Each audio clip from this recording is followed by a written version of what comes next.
C'est une rumeur qui a été lancée par le ministre Dubé, mais en quoi cette rumeur a été confirmée? En fait, on ne considère pas ça comme une rumeur, on considère ça pratiquement comme un fait accompli, là. Il y a un plan de contingence qui a été demandé par le ministre Dubé pour les régions du Québec, dont la région de l'Abitibi-Témiscamingue. Ce plan de contingence-là, préparé par le CISAT, nous annonce la fermeture de l'urgence à Sainte-Terre. Une fermeture, on nous annonce partielle. Pour l'instant, on n'a pas de détails, mais ne serait-ce que partielle, pour nous, c'est inacceptable. Sainte-Terre est un milieu qui est éloigné des grands centres. Ça l'amène énormément d'enjeux de territoire et de problématiques de santé. Alors, on travaille actuellement à en savoir un peu plus, mais surtout à faire renverser cette décision-là, qui est pour nous une décision qui n'est pas acceptable. Puis c'est une décision qui rentrerait en vigueur quand? On n'a aucune idée quand ça va être mis en vigueur. Pour nous, c'est une décision qui ne reflète pas la réalité du terrain. On a parlé à beaucoup de gens qui travaillent au centre de santé, des infirmiers, des infirmières, des docteurs, et la réalité, c'est que les gens ne sont pas fatigués.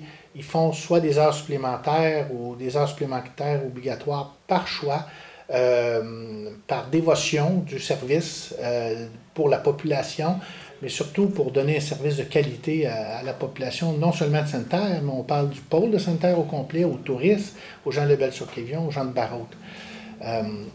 Alors, on souhaite faire un plan régional pour prendre du personnel à Sainte-Terre pour aller aider d'autres centres de santé, entre autres l'hôpital de Val-d'Or, mais ça ne réglera pas le problème. Il y a très peu d'infirmières, infirmiers qui vont accepter d'aller travailler dans un autre centre de santé. Aujourd'hui, ces gens-là sont démoralisés et définitivement, on a l'intention, nous, de continuer à se battre pour le maintien intégral des services de santé à Sainte-Terre. Là-dessus, avez-vous des nouvelles du CISAT? Pas de nouvelles du CISAT. Moi, j'ai parlé avec la présidente, la PDG du CISAT suite à la sortie de M. Dubé, 2 heures après, mais je n'ai pas eu d'autres nouvelles du CISAT. Bon, évidemment, les nouvelles qu'on va me donner ne seront probablement pas réjouissantes. On pense qu'aujourd'hui, c'est une décision qui doit être prise politiquement. Alors, c'est au ministre Dubé à mentionner aux gens de la région, aux gens du CISAT, que cette décision-là, elle est inconsidérée, que ça peut pas tenir sur le terrain. Pour peut-être régler un problème ailleurs, on va en créer un encore plus grand chez nous. Alors, on demande au ministre Dubé, à ce moment-ci, de revoir ce plan de contingence-là qui annonce une fermeture de l'urgence de Sainte-Terre. Mais dans la région de Sainte-Terre, il y a eu une grosse réaction de la population. Je pense que c'est une des plus grosses qu'on peut voir jusqu'ici. Et est-ce que ça peut faire une différence? Définitivement, la population a son mot à dire. Hein? C'est les gens les premiers qui vont être impactés par cette décision-là. Alors, définitivement, la population doit s'exprimer auprès du député, auprès du ministre, auprès du CIS, auprès du premier ministre. C'est ce qu'on leur a demandé de faire. Et oui, ça peut faire une différence.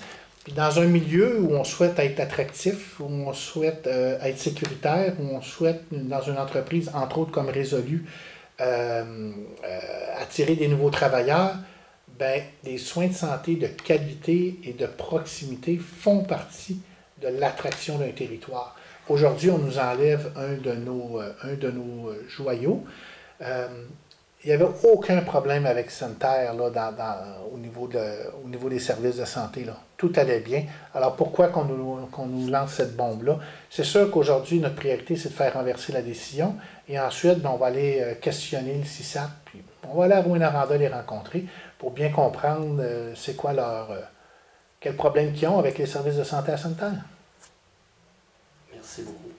Ça fait plaisir.